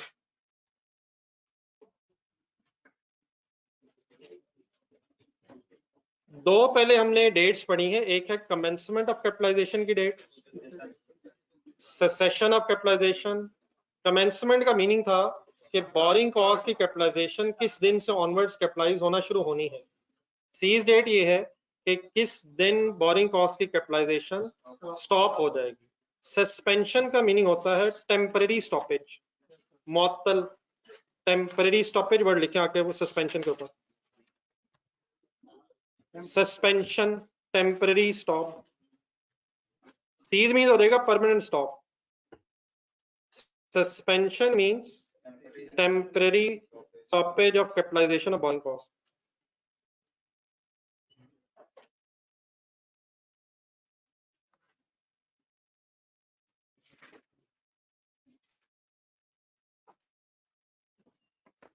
अब इसका कहीं फुल कंसंट्रेशन से कॉन्सेप्ट जरा सुनिएगा। कमेंसमेंट डेट से लेके सीज डेट तक की बोरिंग कॉस्ट कैपिटलाइज होनी होती है, और कमेंसमेंट से पहले की अगर कोई बोरिंग कॉस्ट है या सीज के बाद की अगर कोई बोरिंग कॉस्ट है सीज डेट के बाद की, तो वो प्रॉफिट एंड लॉस में जानी है। कमेंसमेंट से लेके सीज डेट के दौरान जो टाइम पीरियड है उसमें बोरिंग कॉस्ट कैपिटलाइज होती है, ये पता है सबको। समटाइम्स कैपिटलाइजेशन की कमेंसमेंट से और सीज डेट के एंड होने से पहले दौरान में, कमेंसमेंट और सीज डेट के दौरान टेम्पररी तौर पे बोरिंग कॉस्ट की कैपिटलाइजेशन इसलिए रोकनी पड़ती है क्योंकि एसेट को बनाने पे काम रोकना पड़ता है। हम इस वक्त जो डिस्कशन कर रहे हैं वो कमेंसमेंट से पहले की बात नहीं हो रही, सीज के बाद की बात नहीं हो रही। कमेंसमेंट और सीज डेट्स के दरमियान में समटाइम्स टेम्पररी तौर पे अगर काम रुके तो बोरिंग कॉस्ट की कैपिटलाइजेशन इवन देन होती रहेगी या बोरिंग कॉस्ट की कैपिटलाइजेशन अकॉर्डिंगली रुक जाएगी। हम ये पढ़ने लगे हैं, नहीं होती रहेगी या रुक जाएगी ये तो इंशाल्लाह मैं अभी डिस्कस करता हूँ। बात हो क्या रही है, कमेंसमेंट डेट के बाद और सीज डेट से पहले अगर कभी एसेट बनाते हुए एसेट पे एक्टिविटीज रुक जाएं, तो क्या जिस टाइम पीरियड में एसेट पे काम रुका रहेगा उस टाइम पीरियड में बोरिंग कॉस्ट कैपिटलाइज होती रहेगी या रुक जाएगी, ये हमने इस हेडिंग में डिस्कस करना है। किससे पहले और किसके बाद की बात नहीं हो रही, कमेंसमेंट से पहले और सीज के बाद की बात नहीं हो रही। इन दोनों डेट्स के दरमियान में अगर कभी टेम्परेरी तौर पे काम रुक जाए तो बोरिंग कॉस्ट की कैपिटलाइजेशन रुक जाएगी या बोरिंग कॉस्ट की कैपिटलाइजेशन होती रहेगी। इसका हमने आंसर, इस सवाल का जवाब कि क्या बोरिंग कॉस्ट की कैपिटलाइजेशन होती रहेगी या रुक जाएगी, हमने इस पैराग्राफ में इसी सवाल का जवाब तलाश करना है। कोई सवाल जहन में अराइज हो गया है? आए आप जरा मेरे साथ इंग्लिश में पढ़ना, थोड़ा सा इंग्लिश के वर्ड जरा मुश्किल है, आपकी कंसंट्रेशन अगर होगी तो इंशाल्लाह आसानी हो जाएगी। साइंस प्लीज कोई डिस्टर्बेंस नहीं होगी कहीं से। Sometimes after commencement of capitalization and before cessation of capitalization, किसके बाद किससे पहले, there may be a temporary stoppage of active development of asset. In that case, according to IAS 23, इससे पीछे वर्ड्स क्लियर है, there may be temporary stoppage of active development. Asset बन रहा था, किसी वजह से आपने एसेट को बनाने पे जो एक्टिविटीज हैं वो टेम्परेरी तौर पर रोकी हैं, कंप्लीट होने के बाद रोकी हैं, बन रहा था कंप्लीशन से पहले रोकी हैं, किसी वजह से रोकी हैं, तो क्या उस टाइम पीरियड में बोरिंग कॉस्ट कैपिटलाइज करेंगे अकॉर्डिंग टू IAS 23। अब मैं एक पैराग्राफ पढ़, An entity shall suspend capitalization of borrowing cost during extended periods of time in which it suspends active development of qualifying asset पे रुक जाए। इससे आगे कर ली नहीं, दोबारा वापस आए थोड़ी थोड़ी ट्रांसलेशन करके आगे चलते हैं। एंटिटी शैल सस्पेंड, एंटिटी मींस क्या होता है, कंपनी, बिजनेस, और आपके इस लेवल पे आप कंपनीज का बिजनेस है, एंटिटी मींस बिजनेस है, और कौन से बिजनेस आपके फोकस में, कंपनी का बिजनेस, इसलिए हम सिंपली कह सकते हैं company. Company shall suspend capitalisation of borrowing cost, company को बोरिंग कॉस्ट की कैपिटलाइजेशन मुअत्तल कर देनी चाहिए, रोक देनी चाहिए ड्यूरिंग एक्सटेंडेड पीरियड्स, उन एक्सटेंडेड पीरियड्स में in which it spends active development of qualifying asset. अगर एसेट की एक्टिव डेवलपमेंट सस्पेंड हुई है तो बोरिंग कॉस्ट की कैपिटलाइजेशन भी सस्पेंड कर दें, रोक दें। क्या रुका है तो क्या रोक दें, अगर एसेट को बनाने की एक्टिविटीज रुकी हैं तो बोरिंग कॉस्ट की कैपिटलाइजेशन भी रोक दें। फॉर एग्जांपल 1 महीने काम नहीं हुआ हमारे क्वालिफाइंग एसेट पर, तो उस महीने की बोरिंग कॉस्ट को भी कैपिटलाइज करने की बजाय एक्सपेंस आउट करें। इट मींस अगर एसेट बन रहा है तो उस बनने की ड्यूरेशन में बोरिंग कॉस्ट कैपिटलाइज करें। क्या रुका है तो क्या रोक दें, एसेट पे काम रुका है तो बोरिंग कॉस्ट की कैपिटलाइजेशन रोक दें, और उस टाइम पीरियड में जो बोरिंग कॉस्ट इंकर होगी अगर कैपिटलाइजेशन नहीं होगी तो automatically it means profit and loss में वो इंटरेस्ट आएगा। ठीक है, तो यहाँ तक असूल क्या पता चला हमें, प्रिंसिपल क्या पता चला, क्या रुके तो क्या रोक दें।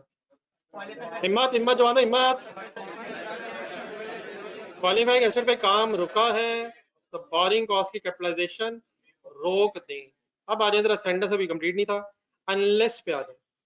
अनलेस का यहाँ मीनिंग क्या होगा, सवाए इसके के, सवाए इसके के। यहां तक पता था नहीं चला, काम रुका है, काम रुका है, बोरिंग कॉस्ट की कैपिटलाइजेशन रोक दें, लेकिन अनलेस टेम्परेरी डिले, इधर आगे आज से चलते हैं।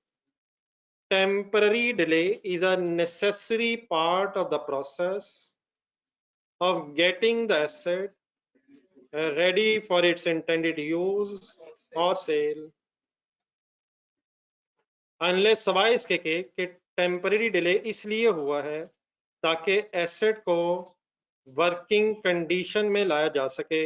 इन अदर वर्ड्स, ये टेम्पररी डिले जरूरी था एसेट को सेलेबल या यूजेबल कंडीशन में लाने तक। आप जरा 2-3 मिनट मेरी ट्रांसलेशन सुनते जाएं, मैं डिफरेंट तरीकों से कर रहा हूँ। अनलेस से आगे दोबारा पढ़ें, unless temporary delay is a necessary part of the process of getting the ready for internal use. अगर एसेट को सेलेबल या यूजेबल कंडीशन में लाने के लिए ये डिले जरूरी था, तो इवन इस डिले में भी बोरिंग कॉस्ट की कैपिटलाइजेशन कंटिन्यू रहेगी। अनलेस अगर काम रुका है तो बोरिंग कॉस्ट की कैपिटलाइजेशन रोक दें, लेकिन अगर काम रोकना जरूरी था एसेट को सेलेबल या यूजेबल कंडीशन में लाने के लिए, तो काम रुकने के बावजूद बोरिंग कॉस्ट की कैपिटलाइजेशन जारी रहेगी, जारी रहेगी। अगर काम रुका है तो बोरिंग कॉस्ट की कैपिटलाइजेशन रोक दें, लेकिन अगर काम रोकना एसेट को सेलेबल या यूजेबल कंडीशन में लाने के लिए जरूरी था, तो इवन देन के काम रुका होगा, लेकिन बोरिंग कॉस्ट की कैपिटलाइजेशन कंटिन्यू रहेगी। क्या साइंस है, कोई साइंस नहीं है, सिंपल आर्ट्स है। हमने इंग्लिश की उर्दू में ट्रांसलेशन की है। एक एग्जाम्पल का सहारा लेते हैं, नीचे के एग्जाम्पल पढ़ें। आप फुल कंसंट्रेट कर रहे हैं और अभी पूरे 10 मिनट रहते हैं। थैंक यू सर, हमने तो 9 देखे थे, बस ये काफी होगी बात। सॉरी आपका ध्यान नहीं था टाइम की तरफ, मैं आपको गलत तरफ लेके गया, मैं ही वापस लेके आ रहा हूँ। मैंने माजरत कर ली है।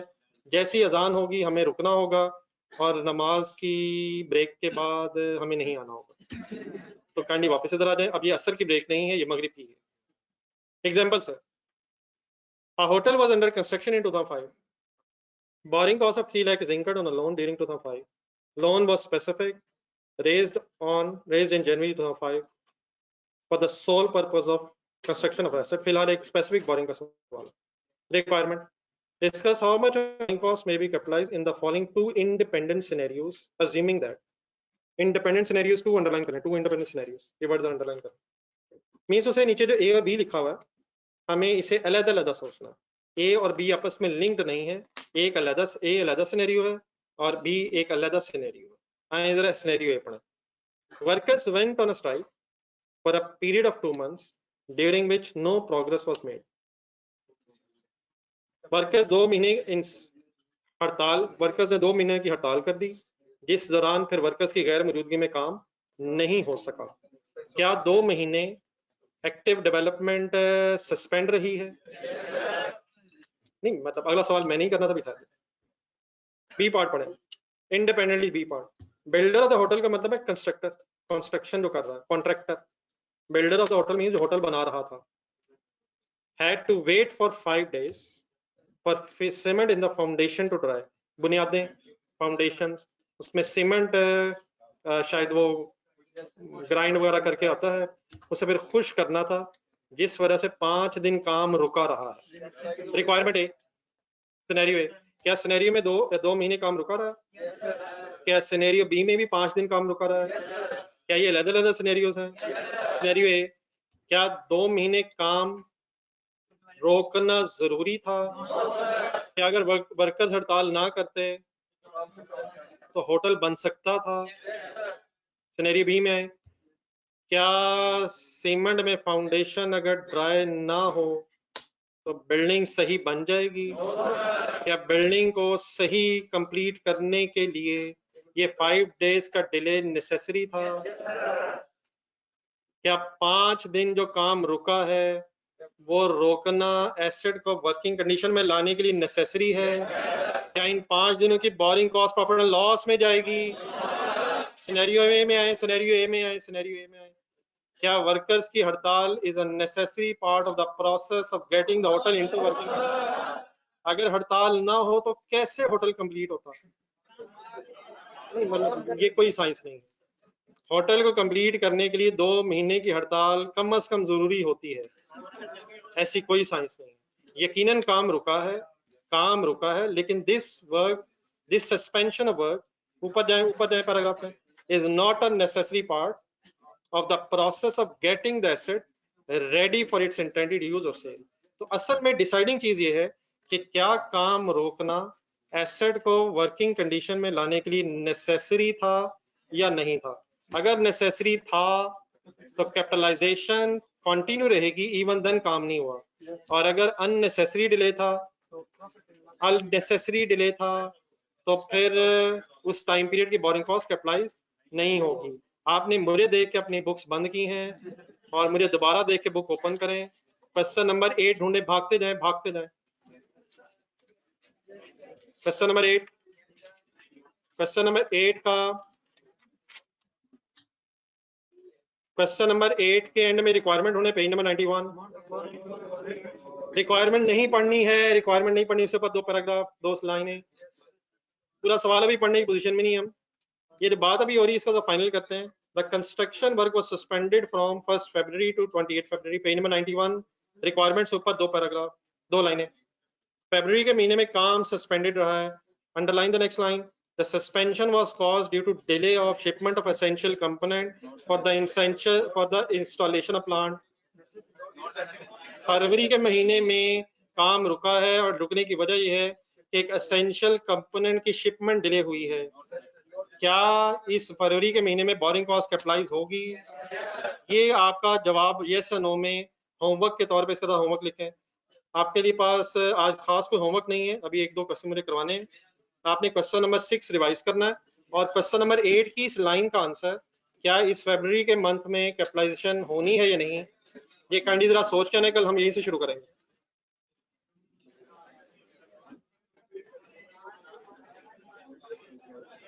जर्नल स्टूडेंट्स, जहां तक बात हुई तो समझ आ गई?